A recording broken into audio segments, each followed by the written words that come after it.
We are back. Yet another wonderful, wonderful episode of the Dirty Laundry Game Worn Hockey Podcast. Joining me again this week, Wade Hampton and Paul Rank. Gentlemen, how we doing? Great.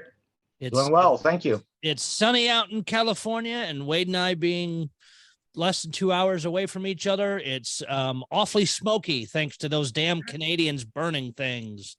At least we're not New York where you can't even see out your window, but it's smells like smoke here and pretty hazy. So they had to close the top in Toronto for the baseball stadium. I know that.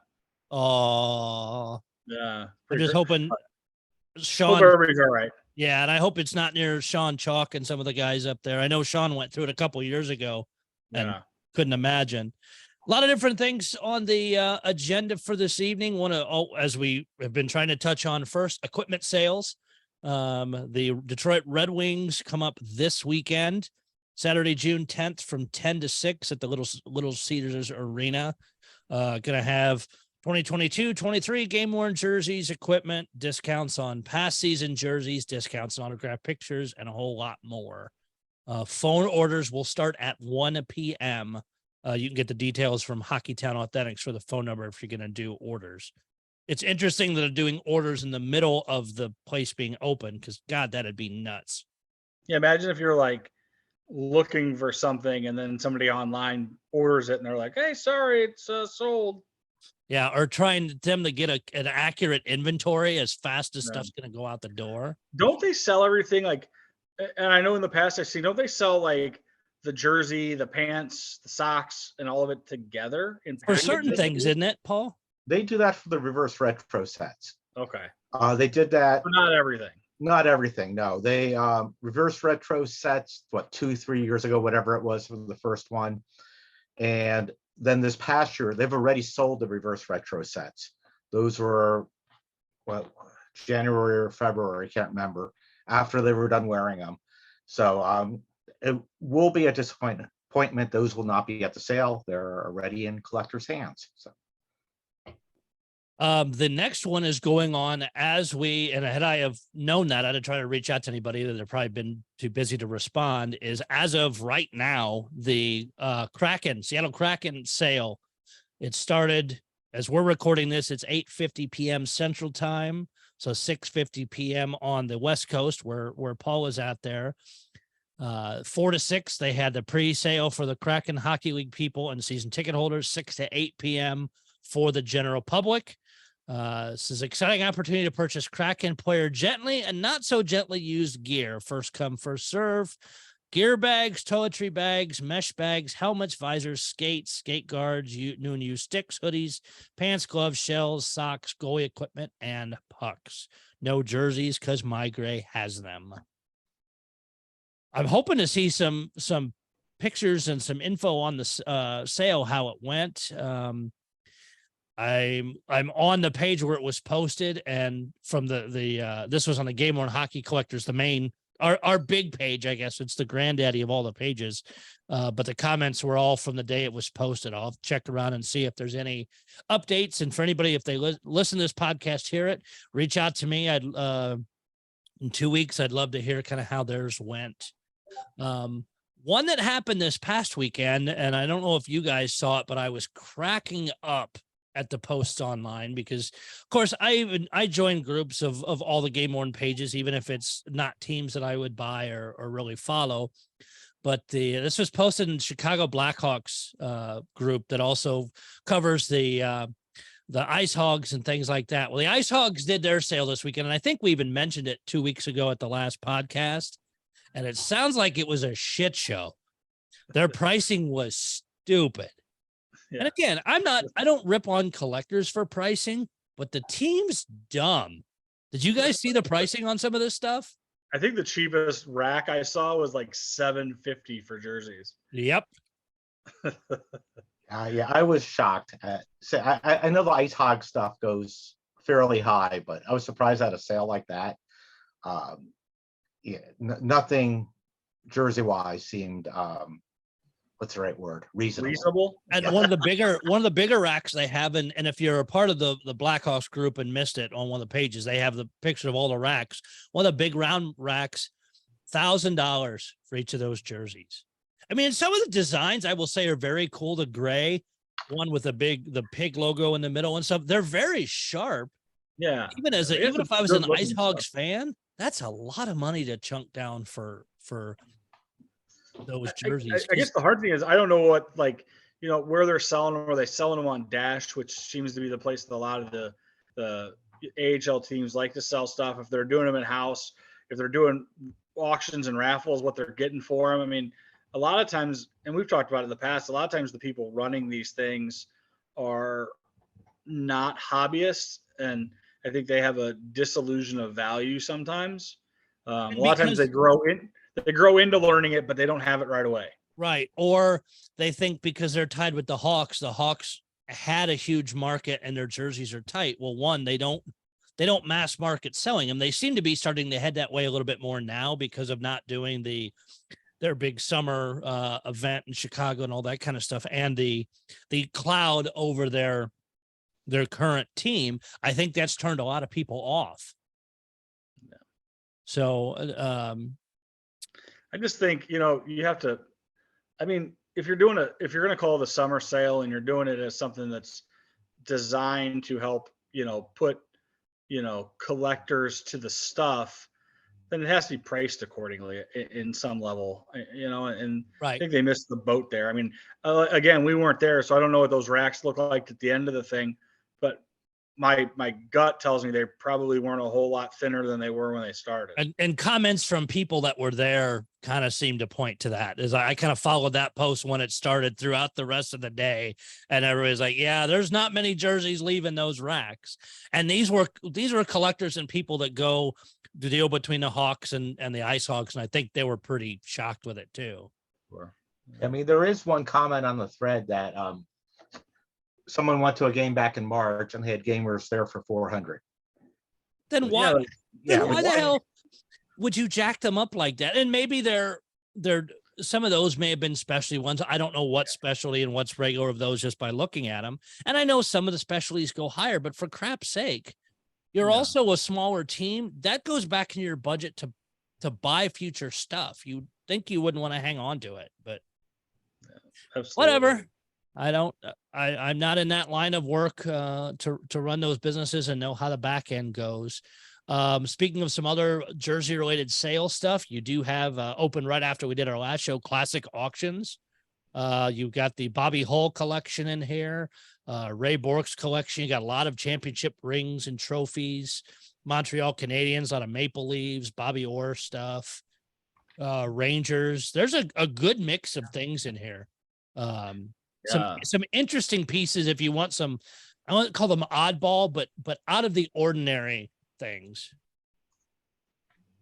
Yeah, it's a pretty eclectic auction. It's a big one too. I mean, you know, total number of items is pretty impressive. You know, they always have an impressive auctions, but this one seems maybe a little bigger and broader than the last couple. Right, like the bobblehead dolls that they have from 67, 68 of a bunch of different teams. They have a Blues one too. The Nodder dolls. That's insane. They have, and again, I mentioned them earlier because of Canadian Fires is you have 2 signed Gretzky jerseys, 2 Blues ones, and then a all-star one, all with Sean Chalk LOAs with them. And they're the double. The Blues Gretzky ones would be, I think, as close as you would get to a gamer because it's all customized the way it's supposed to be. Mm-hmm. The extra Velcro, double CCM, everything. Yeah, those were around for a while and then got a little harder to find, especially the ones with the Velcro patch. The thing you got to watch for sometime on those Gretzky's is some of those ended up where people were taking the single side CCMs and having somebody stitch on the CCM to the other side to make them look like Gretzky cut ones. So, you know, if you're a collector of authentic jerseys, that's something to be careful of. But big auction. I mean, I was looking 20 days yet to go. So you got plenty of time there yet. Tons of cards too. Oh yeah. You know, the card thing's just blowing up, but man, they have like almost 300 lots of trading cards. They got a, if you like the again, from the St. Louis Blues side of things, clown jersey, 96, 97 Chris Pronger, already at Yep. $2,040. His stuff's Yeah. become really hot again recently. Yeah, he's definitely picked up, popularity. I mean, there's definitely a market for him. The one thing I saw that was in there that interests me, and it's not a Blues jersey, but it's a Blues player, is the Curtis Joseph Oilers jersey on there. Is that thing seemed like it got some heat pretty quick. Yeah. I think that one jumped up in price pretty quick in there too. For Paul's side of things, you got a Joe Thornton 1415 with the A on it, currently at $1,264. Not bad. You do have a 22-23 reverse retro, and again, those are beautiful. Mario Ferraro, Yeah. at $491. Who else have you got in here? Todd Harvey from 2000, 2001 with a 10th anniversary patch. If you need, for some of the people that collect older patches. Brent Burns skates from the All-Star game. Or I'm sorry, no, AS1 skates. Sorry, I read that wrong. 17-18 skates. And you got some old stuff, 74, 75 WHA jerseys in here. So if you're looking for any era, it's in this auction. Oh yeah, this is a big one. So 20 days to go gives you plenty of time to go bid on those. So make sure you go check out classicauctions.net for all their different pieces. Paul, you came across some interesting changes, and they seem to be doing this because on the page it shows their evolution is. We've had the discussions about Fanatics and taking the jerseys after this next season for the teams, but also we talked about, and again, we don't know how this will go, if it'll happen with some teams, no teams. We just don't know. Is if Fanatics will be selling any of these to their game worn piece. And you found they have this, their crazy little sticker. Yes, they have, what is it? Their fan secure authenticity verification system, which I guess is something MLB has been using for a while.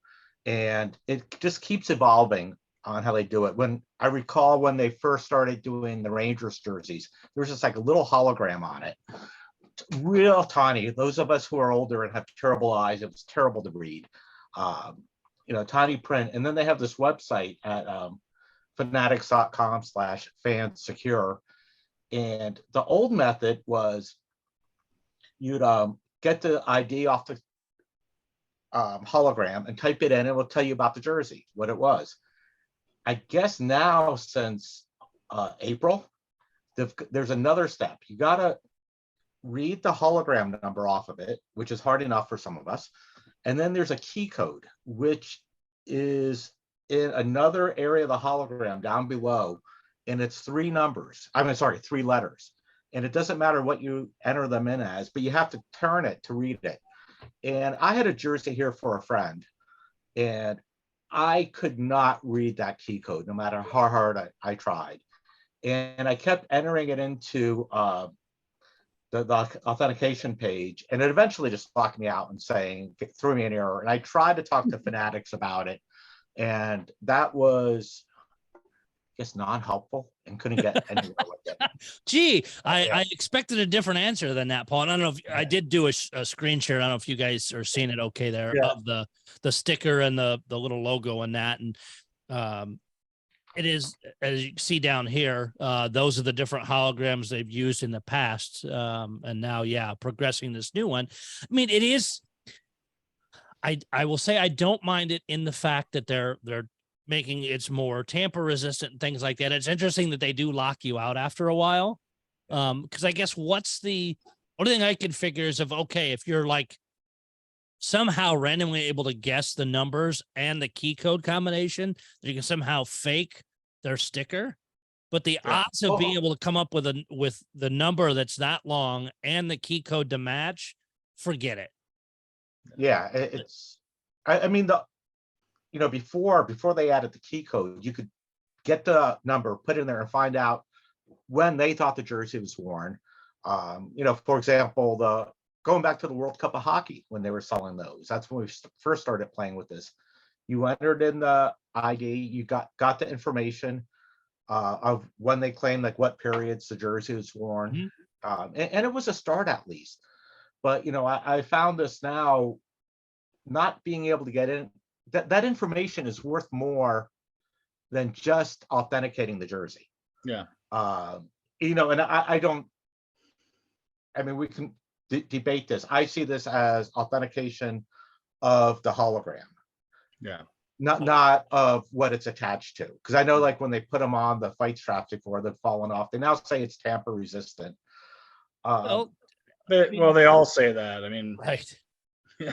Because even like what the Blues have done this past year is they had a barcode in the neck, and when you bought the jersey and they'd send it to you, you got a sheet of paper, and I think you could look up the code online and it matched that too of what the games were used in. I haven't looked up it any. does.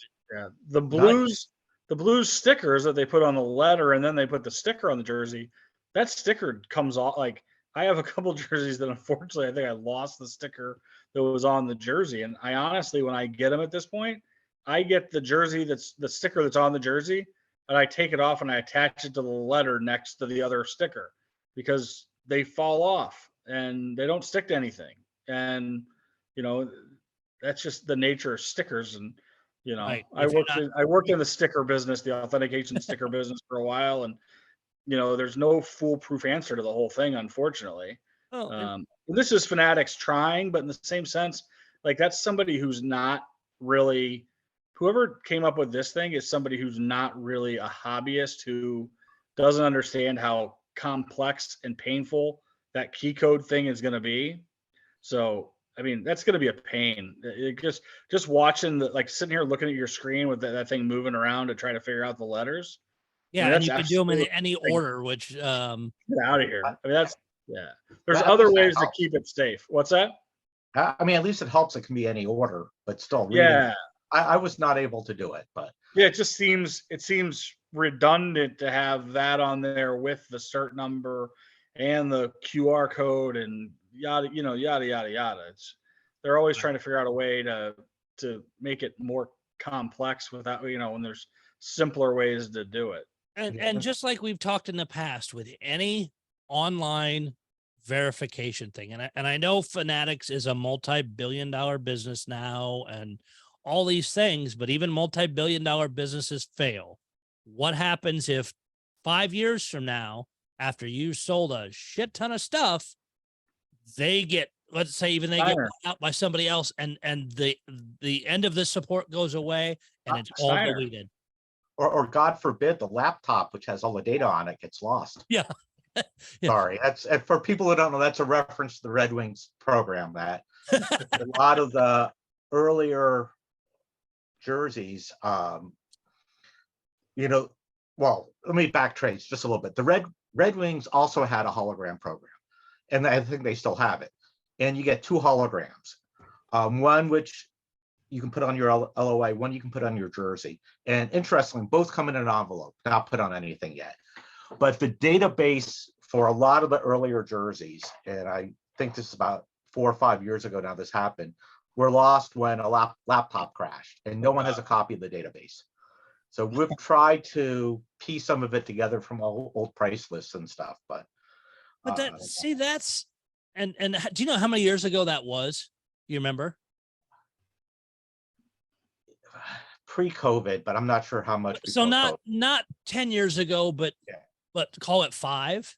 Yeah, that sounds about right. I'm sorry, Paul, you were in IT forever. That's my main job now. I deal with data backup and shit all the time. You're telling me 5 years ago, whoever was working on them didn't even back up to frickin' Google or anywhere, didn't put it anywhere else. Or again, they work for the frickin' Red Wings. They have a server for logging into their computers or something. You didn't store it somewhere else. Who the hell thought this was a good idea? I wish I had an answer. I mean, I do not. That just seems to hear that story, and I guess I knew it was lost. I didn't realize that was the story behind it. I find that dumb as hell. If you'd have told me if it was 10 or 12 or 15 years ago, I know there wasn't as many cloud options. There was, but it wasn't as widely pushed or trusted. Now, we back up everything to the cloud. Come on. I agree. And this data is not really, well, it's important to us, but there's nothing of interest in it that if someone gets their hands on it, it really matters. Right. If it's Other stolen, than yeah, if matching it's a- stolen, so what? Yeah. Other than matching a number to a jersey, that's it. you Right. know. So yeah, that it'll be interesting to see. And again, how well this works. And if you're a collector and have gotten any kind of Fanatic stuff recently with this kind of hologram, let us know if it worked for you. Paul, you're a pretty smart guy. I wouldn't think you'd have any issue with this, but and maybe their system screwed up and the letters out of any order don't work like they expect them to or supposed to. Yeah, I mean, I'm sure people have gotten it to work, and I think part of it was just my inability to read those letters. I had to guess a number of times on it. I read, you guys brought up the World Cup of Hockey. I did read that, I guess the NHL and the NHLPA, that is one of their prime objectives, is to get that to happen again. So I think we're going to see World Cup of Hockey jerseys in the next sooner than later. Yeah, and those were, trying to be nice, those were the last jerseys I purchased directly from Fanatics. I have some jerseys since then that I've purchased secondhand, but I just felt that whole process of getting the World Cup of Hockey jerseys was like buying from a used car salesman. Right. Well, and, Yeah. and we've Ouch. talked that at length many times before when the Fanatics got the blue stuff for a while. Same thing is 5 people would reach out to the same salesperson and each would get a different price, or, oh, I'm giving you the best price. You're this. And then we all talk and, oh yeah, I was told this and this person was told that. And we called them out because we were tired of the bullshit. Yeah, and that happened World Cup hockey too. We were all comparing notes, we were generating a list, and we had a lot of inconsistencies on it. And yes, I know they're commission based. I understand that, but But be consistent with your pricing. If the big boss says, okay, you have this much flexibility, then that's where you work. But 5 guys knowing, again, Yeah. maybe they're too stupid to not think that we talk or collectors talk like that. I mean, just don't be an idiot, because that gets people turned off, or then you get the prices all driven down because people are like, hey, you offered it at this, you better be cutting me a better deal. and some of the prices for World Cup of Hockey were dramatically different on what we're hearing. Wow. Yeah, It we're seems like talking, yeah. It Like- seems like like they've done a 50. little better job with the Ranger stuff. I think most everybody now gets the same prices on the Ranger stuff. So at least maybe they've seemingly are figuring that out, that that's not the way to do it. You know, you can't deceptively price stuff and expect people not to figure out that, you know, in a small community that the prices are different for A than to B. Right. and Fanatics, I'm in California. When you're offering signed authentic Rangers jerseys, don't call me at 9:30 East Coast time to offer them to me. I'm not interested. I'm not even interested at noon. But when I answer my phone at 6:30 for a salesman, it's just like that. So what you're saying is, Paul, is anybody on this podcast that has your phone, call you early in the morning if If you really want the deal. Yes, especially if it's just signed authentics, because Yeah, you want the best deal, call Paul at 6:30 a.m. yes. Hey, thank you. So another big topic that I've seen, it's always funny. We get off the show and start doing other things, and immediately I see stuff pop up, go, damn, that's good for the next show. And it just helps me build. As we do these every other week, there's a lot of stuff to build. By the way, doing them every 2 weeks makes things much easier. We try to do them weekly, but that gets exhausting, by the way, for anybody trying to just put together and research stuff. So I think we all saw one of the parts of this discussion, and then the other piece I encountered, and then Wade actually just found a third piece of this topic. We, in one of the groups, there was a Buffalo Sabres jersey that had a patch attached to it that it's not supposed to. And seeing the post, it was, and Paul, step in on this because I knew you knew a lot about it too, is it was added but not disclosed, correct? I believe so. Okay. Yes. And I should have pulled that back up, but I think it may have been deleted. But some people basically said, yeah, whoever was selling it said it's this jersey, blah, blah, blah, blah. And people looked into it and said, nope, it's not this. It shouldn't have had whatever the patch was. And I may see if I can find it in the post. Sorry, I should have had that up. But it's the question of disclosure. If, and again, there's two avenues to go here. Is one, if let's say I buy a jersey and decide, and we'll actually get into the example of this with the one Wade found here in a minute. I get this jersey and the Blues won the cup. The jersey I had was from that year, but it's not a cup jersey. I'm going to buy a cup patch and throw it on there. In the case of this jersey that we saw from Buffalo, it was whatever their specialty jersey was. The person threw it on there. I believe that was the same person that put the patch on, by what I understand. And we're selling it as the jersey came with that patch. But again, doing your homework and research, people got that called out pretty quick. I feel, and again, this is example number one, this is a big no-no. Now we go to example number two, that tracks along with that piece that Wade found. And let me share get this up here and share the screen again. Is this was a seller on eBay selling jerseys from different teams here, and it's a Robbie Fabry set 2, excuse me, from the cup year. And if you can see the picture here as I zoom in, that's the outline of a cup patch. The blue Stanley Cup jerseys in the set tag are marked as Stanley Cup, and they wore one jersey per game through the entire run. In this case, the seller is 100% upfront with this, going down a description, mentions the jersey, size, the whole bit. Note, previous owner had attached a champion's patch to this jersey. Patch was removed, but unfortunately, thick adhesive residue was left where the patch was once placed. I respect this seller a lot because he says it was removed. I'm assuming he did it knowing that it wasn't correct, but didn't want to risk tearing up the fabric. And I'm okay with it as is, because then whoever the buyer is can take the risk of getting the rest of it cleaned off, which may or may not be a big deal. But I like the disclosure here. The guy bought it this way, corrected it the best he could. Did it right. Yeah, he did it right. He told everybody what it was, and you got to respect that. You know, there's no shenanigans there. No, because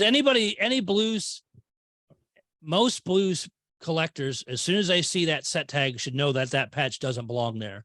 There shouldn't even be, I know we say there's never any one-offs, but even in this case, being a set 2, there's no way that would have been turned into a cup jersey anyway. Sure. Yeah. The final one, I'm sorry, Paul, go ahead. Oh, no, that was Wade. No, I said, yeah, they're all tagged. All the finals ones are tagged appropriately. I mean, you know, they did a pretty good job. We've seen a bunch of them through sales and different stuff. We know what to see in them. The final one I stumbled across by accident was a jersey that I sold about this time last year-ish. See it pop up, and I went to go look at it just because, and when I looked at pulled up the picture of the front of it, there was a lot more stuff on it than there was when it left me. Any jersey I sell, of course, anytime when I go to sell a jersey, I've taken a ass ton of pictures of it to show all the different marks and anything you need to know. But when I sell it, I don't delete those, because it's come in handy multiple times when questions come up later or whatnot. And it's not always intentional, what happens. But in this case, I see the jersey. I go to look at it. I'm like, wait a minute. On the front breast, near where the jersey had a heart patch for a while, they took it off, recycled it into the preseason. It was much dirtier in that location, which seemed odd. Next, on the sleeve near the 9, there's a big red, like a V almost. It almost could have been mistaken for blood, but it's not. So I'm like, what the hell? So I reached out to the seller. I'm like, hey, I know who this went to. Did you get it directly from him, or kind of what's the story? And he said it bounced between the guy I sold it to, two other people, and then finally to him. He didn't know what to think about the marks and stuff on it, or what had happened to it. I was surprised. I laid it out. I sent him every one of my pictures. There's like what looks like a red V, but it's kind of faded again, almost looks like blood. But I'm like, this is not how it left my house, because here's the pictures I took the day right before I sold it, which sold the same day I took the pictures. Wanted to let you know. And the jersey sold within a day or so. I don't know if the seller attempted to clean it or whatnot, but it's not the first time I've seen that happen, where it'll leave or I've seen accusations from it of other collectors in the hobby of, hey, I sold this jersey with, here's what it looked like. Now it has this, and this wear, or these other marks, or this hole. What the hell happened? And I guess it's be careful. And it's, especially with the modern stuff, it's extremely easy to match that stuff, as we've talked about at length. But sometimes somebody's going to be a quick, especially it being a big star player. Oh, I got to have it. And they get it and start looking at, well, why is this on here? None of the pictures I've found show that, or this wear doesn't look like it should. So that's the unfortunate part of this hobby. And I always joke, collecting dirty jerseys, because they're already dirty and they're worn and whatever. I think one of the things that I've discovered, and I don't want to say this incorrectly or have it come off like I'm being a jerk, but I don't think everybody cares for this stuff to the same degree as other people, if that makes any sense, like what happens to them or how they're handled. I mean, we've all been to expos or been to any kind of sports show. And if you watch people pack and unpack, whether or not it's baseball cards, jerseys, game used memorabilia or whatever, there's times you're like, oh my God, stop, please stop. Like don't, full, like, what is this? Like, what are you doing? Because the residual outcome of that poor handling is what you're talking about. And maybe somebody wore it to a hockey game and they got ketchup on the thing, and next thing you know, it's dug into the sleeve. I mean, whatever. But I guess that's the buyer beware moment. In the same sense, unfortunately, as these things travel, you don't know how good someone else cares for it, or if it's to the same level that you do as a hobbyist or collector. And I will say, I bought jerseys, and it shows up more in the white jerseys. If you see rando stains that aren't typical game type stuff, like if you get a jersey off a back and it's a white jersey, I've seen where there's like the kind of Gatorade staining and stuff, or what, that you'll let pass because, okay, the player had it on 10 minutes ago and was chugging that crap. No. It had not been laundered in the meantime. But I picked up jerseys through collectors and that you start looking, it's like, okay, that's a faint stain. That's not a game stain. That's like you said, sitting in the stands wearing it, or whatever environment it's been at. Because we've had people post about buying from collectors who way back smoked, and all that nicotine and crap is in the jersey. When you wash it, it's slightly yellow, and then it's bright white when you're done. Yeah. And in a couple cases, the ones I bought that were obvious not game wear, I washed them gently. Yeah. And magically that came out. And people will freak over that though. Yeah. I mean, I've unfortunately had the situation happen where I've acquired jerseys from people that when I got them, I didn't really feel like they were like, it was something I wanted to hang up with all the other stuff I had. So I've had to do the light wash thing a couple times, or I've acquired something on eBay and it showed up and I don't like the way it's packed. And in the same sense, I hate to say, you don't know what somebody else's house looks like, the last thing I want to do is if it looks dirty, I'm going to unfortunately have to do that light wash just to protect the rest of my stuff. And, God forbid you got bed bugs in your house from somebody's dirty jersey. I mean, seriously though, think about it, or, anything. I mean, like, there's so many crazy things that could happen. So, I guess it comes back to buyer beware, but in the same sense, like, hey, if you're listening to this, like, take care of this stuff. You know, somebody else may cherish it later. Right. Well, And sorry, Paul, go ahead. I do think when you're selling a jersey, if you have worn it, that is something that should also be disclosed. Some people, they don't want a game worn jersey that has been worn by someone other than the player. No, And you're right. That's something that should be told up front. Yes, I have worn this. I mean, Monica and I stuck with the same set of Michigan jerseys this whole year for, they were gamers. I mean, we'll never resell them, but Mhm. for every Sharks and CUDA game. But, the other thing on that, having spilled some beer and other stuff on them, a light wash really does take care of a lot of the problems. Yeah, for sure. And remember, the team's washing these things all the time. Yeah. And You're I not don't gonna think hurt they're it. light washing them. No, So they're just chucking them all in one of the big machines and Now be careful. No, I always like to throw back into it. Like if you're doing something vintage that has the vinyl, like don't wash it. Yes. Don't, Yeah, don't, exactly. don't do Exactly. that. You're going to ruin it. It's going to fall Common apart. sense. You're going to be a very, very unhappy person. But if you're talking a modern jersey, I mean, I rarely wear anything. And the one rule I have is if I do wear a jersey to a game, I try to be cognizant of the player I'm wearing, if that makes any sense. I may wear a cheaper jersey to a game occasionally, but I'm not ripping out a Ryan O'Reilly Blues jersey or a Brett Hall jersey gamer and taking that to Enterprise Center, and because God forbid something happens and somebody does spill something or something stupid happens. But like I said, I mean, I have gotten jerseys before and have put them on the delicate and really lightly turn them just to either get a weird smell off of something that that cigarette or just sometimes people's houses smell right. odd. But it's funny to see in the some of the groups online when people say they've gotten a jersey and it's dirty or whatever, is all the different debate is some people's like, well, dry clean it. That used to be the big thing, I think, again, with the older jerseys with the vinyl and that, because I don't think it affected that as well or as much, excuse me.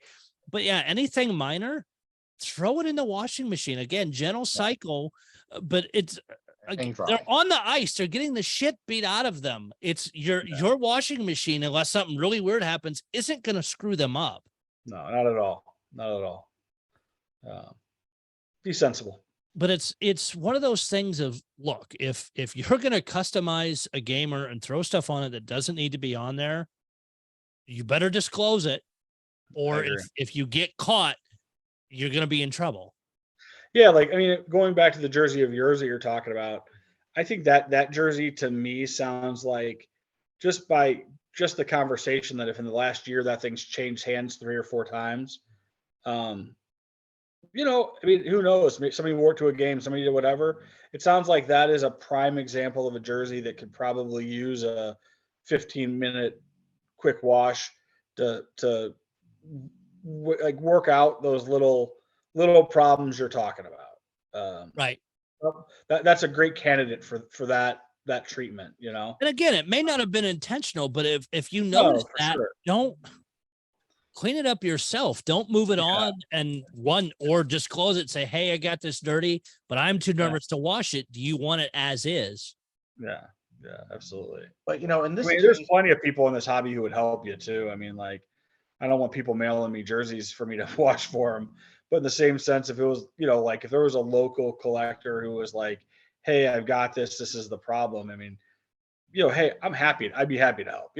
Bring it over. We'll, I'm not going to take any kind of liability on it, but if I would help people, and I'm sure there's plenty of other people that would do the same, or at least guide you the right way to do it. Yeah, and I just want to point out in this case about the jersey we've been discussing, we're fortunate you had the original photos. Yeah. So it's, I have a feeling that when you first talked to the current owner, he had no idea that. Yeah, for sure. And I immediately reached out. I'm like, hey, I noticed you got this for sale. Here's how it left my hands. And he was surprised about it. Didn't have any answers of why it was there. And we had a discussion. I'm like, hey, I just wanted to let you know because here's the original evidence of what it was, and take it as you will and do with it. But if I see it show up in the hobby again, and the next person seller has it that way, I'll go, hey, I warned the previous guy. I'm warning you too. a cleanup. Here's what you need to know. I do. My question on as you that will, but my question, Doc, was you had said there was some standing around where the patch was removed. I wonder if that picked up some gunk or whatever, if there was some glue residue there that as that thing moved around a couple of times, if it picked up like sometimes you'll see jerseys that used to have an A on them or a C on them or a patch that was removed, and you can see as they get older that they'll, like, you may not be able to feel the glue, but they'll pick up an outline of that previous. And that's definitely possible. I didn't, because it was a super faint heart shape. I didn't like feel any when I had the jersey. But again, it may be kind of, say, microscopic, for lack of a better word, but so subtle in the fabric, you can't notice it by feeling it. But you're right, it may pick that up, and that's something to pay attention to. But the other one on the sleeve has no business with anything of that. But you're right. The one could be explained away, and even the seller I talked to mentioned that for that. I'm like, you know what? You could be right there. Again, I don't know. It didn't. I just want to let you know it didn't leave my hands that way. Gotcha. I did find the at least info on the post from the Buffalo Sabres is it was the 50th anniversary patch had been added, wasn't disclosed, and then again, all the debates, if you're in the group, you can read it for yourself. I'm not sharing any secret stuff. Is the seller initially deleted it, it was removed, reposted, and then tried to say that the first person who sold him the jersey put it on, and that seller was dealt with appropriately in that group, and I believe some other ones. But again, if you're gonna add so many shit, times, right, if you're gonna add so many shit, times disclose it. Yeah, you don't disclose stuff that you can get yourself in trouble quick. Right. And even going back to the Tarasenko I had in the heart patch thing is when I got that and discovered the patch had been removed, I put a post in the Blues group and several others and asked about restoring it. And everybody was like, you know what, unless it's the patch, came off, don't bother. And that's what I did. Well, especially in that case, I remember the conversations we had about that. The one thing that was funny about it is we were able to, I don't match, but you were able to match it to that preseason the next year with the outline, so, I mean, at the end of the day, you would be doing it a disservice by putting the patch on there because it was readily matched without the patch. Right. So that's its last touch of NHL use. Yeah. Was the way it was when you had it. Yeah, no, that does make a lot of sense. But I mean, people do weird stuff, but if you do it, or you've had to undo it in the case of the one Blues jersey, just disclose it. People are going to give you much more leeway, or at least, again, if you bought it from the wrong way and went to go correct it, they're going to give you credit for that. Or if you made a bad decision of, well, I added that and I'm going to sell it, and by the way, it wasn't originally there. I mean, we're definitely you may lose some money in selling the jersey, but you've at least been up front. Yeah, I think we're definitely giving that eBay seller a lot of credit for his post and the way he disclosed it. I mean, to me, I see no fault in that seller. I think he did a great job. Yeah, I'm with you 100%. So it was just interesting that those many type of issues, or at least the two with the Sabres jersey and the Blues one, came up in about a span of a week and a half. And then the other one, good find on the other one, Wade. I'm trying to think of other things to cover. Well, we've got the Cup Finals game 3 tomorrow. Yeah. And wow, Florida. I got one thing to throw up about that I found interesting. And there was, I saw a bunch of comments about the patch placement for the finals patch versus the A's and the C's on the jerseys. Unfortunately, I think that both Florida and Vegas both have shoulder patches and very busy jerseys with a lot of stuff going on. So they had to get kind of creative with the finals patch bumping off because of the advertising. Kind of interesting. I think it's gonna be a wave of the future. Just put the cup patch right in the middle of the logo. Yeah, I mean, honestly, what do you do there? Yeah, a lot of the people were very upset when they saw those. And you know, and I get it because there's still a lot of people very pissed with the advertising patch at all. Honest with you, I mean, seeing them in games and watching a lot of different teams play, it didn't bother me all that much. And Yeah, it because didn't some bother of me at them all. really blended in. Sure. I mean, I think they did a really good job of that. I think that was the one thing is that they made the patches, work with the color of the jersey, and I didn't see a problem with them. I think it became interesting just because, Florida has a very busy jersey because they've got the numbers on the shoulder and they've got patches on the sleeves, and I think it just made for a difficult placement. And it looks like the NHL really, in recent years, has an affinity for the finals patch being on the chest of the jersey. I think that's something that you definitely see the NHL.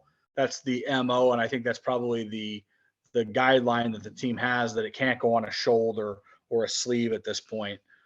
So the question is going to be, who on that brain trust is going to come up with a way to accommodate, the way it looks with the A and the C, and as busy as the jerseys are these days. Yeah, and we talked about how much money that advertising is. Yeah, that's not going anywhere. Ooh, no, it sure isn't. That and the helmets, and I guess and maybe that's a debate as we get into the summer a little bit more, and maybe we'll have a roundtable, bring a few more people on. Is okay. We've had a season of those ads with all the different teams, and I think and some teams I think added them a little bit later. Did they sell the same? Have we seen a pickup, or did sales drop off? Because at least following our team, the Blues in that, I didn't really see a drop off. I mean, late auctions, the prices fell some more of because they didn't. I don't think they did well. We know they didn't do well, but I think that's why the prices dropped off. Yeah. They've released some heritage, or not heritage, some older jerseys on their other site that I think has driven a lot of people's money toward. But Paul, have you guys had any issues with or seen a drop off in game sales? Well, I'm trying to think. The Sharks didn't have a patch. I swear they okay. Yeah, I was thinking they were doing one, but They have it on the helmets. that So, okay. They didn't do a jersey one. Yeah, a few teams are still holdouts on Do you the think jersey. they'll do it next year? so hard to tell. My gut feeling is they'll probably wait for the jersey switch over. Oh, yeah. That's not a bad thought. That'll be curious to see as we roll into this next year. And I say, watching the different teams, I like the teams that, and we talked about this when we were looking at the ads, is the ones that they cut that follow the jersey patch followed the cut of the letters. Like even I was traveling back in The the milk ones. Yes, I was exactly going to bring that one up because my daughter and I were on the road traveling, watching the game that Toronto was on, and I pointed to my daughter. I'm like, look at their sponsor patch. It says milk. but it looked good when you zoomed in because of the way it was cut. It blended right to the fabric. It almost looked like it was just built into the jersey. But some of the ones that just did that square ass patch, really threw it off. I think the one that I noticed that had that square patch, just right off the top of my head, I think in the Minnesota has like some square. I think it's a hospital or of some sort in that area. And I think theirs is a square, and that's one of the ones where I don't think it blends very well. A few other ones, I didn't mind them. It is what it is. If I remember right, the Wild were the team that were offering the patch, the sponsor patch, to people who bought authentic jerseys to be added them and later. I believe Philly did it also. Okay. Now, I do believe at the Blues games, I think that a majority of the jerseys that are in the team store have the Stiefel patch on them. Correct me if I'm wrong, Doc, but I think I haven't been to this. I haven't actually been into the store. I probably need to get in there. I believe that they do. I think most of the I think a lot of that stuff, and somebody can comment later, but I do believe, if memory serves me, there are jerseys in there that have the Stiefel patch on them, and I'm sure that if they're on them there, you could probably definitely add one if you brought one in. And I want a discount though. If I'm buying an authentic with a sponsor patch like that, I want a discount because now I'm advertising Stiefel. Yeah. You were advertising Adidas anyways. Right. So one other final question that I heard it at another hockey podcast over the last couple of days, and it was a good question to hash back out. Should the NHL do one of two things? Either go back to whites for home the entire season, or do what the AHL does and split them at the All-Star break or at Christmas break? And I know so many of the third and the alternates are the darks, so they're doing that. But do you think the NHL should go back to either whites at home or do a split halfway through the year so home fans can see both? Well, I don't think it needs to be that clear cut. One of the most beautiful games we've seen was the Red Wings Maple Leafs Winter Classic in Ann Arbor. Oh yeah, Red Wings wore red, Maple Leafs wore blue. You had no problem telling which team was yeah. which. And A the few color teams contrast, you could butt heads a little, you'd be close, but not often. yeah, I mean, and that happens sometimes. It's like I don't think one team always has to wear white. Yeah, I Um, agree. But since that is going to continue to happen, and it's mostly going to be a white jersey against the other one, I would prefer to see the visiting teams wearing their nicer colors as Yeah. opposed to the white. I mean, and I don't care if we switch at the halfway point or if they did it all season. I'd much rather see white as the home jersey. So my take on it is this. I think that traditionally the white jersey was always the home jersey, and I felt like the NHL changed it because I know there's some metrics that show that fans buy more of the home jersey than the away jerseys, and I think that it was a cash grab to switch them anyways. So my personal expectation is at some point they'll decide they want to grab that cash. But in the same sense, I think that the introduction of the third jerseys and the Saturday jerseys and all that stuff has taken a lot of that away because they've figured out a way to produce that intake of money without having to worry about home and road as much. But to me, it is what it is. I think, at the end of the day, if you think about like the Blues this season, they wore three or four different color jerseys at home. Yeah. When you go reverse retro, heritage on Saturday, and then the blue that there was the home jersey. So there's 4 home jerseys. And so the home jerseys actually get worn less than the road jerseys in the sense that, the road jersey, unless it's a specialty event, those white road jerseys got worn in a lot more games than the other stuff. I think my solution is, and a few teams did wear their specialty jerseys as their road jerseys around the league. And to me, that's the solution and kind of the fun solution is, hey, you know what? If the Blues are going to San Jose and they're playing Paul's Sharks, who wouldn't want to see, instead of the Blues in the white jersey that they see all the time, I'm sure that it would be cool to see that yellow reverse retro too versus the Sharks reverse retro as well. I mean, if you're really trying to sell jerseys or engage fans, the putting more jerseys out there is the way to do it. Yeah. I've said this, I'm kind of talking a bunch, but I said this in previous podcasts that we've had and in previous conversations with other collectors. I think we're getting ready to see a real insurgence of jerseys after the first couple of years of Fanatics takeover.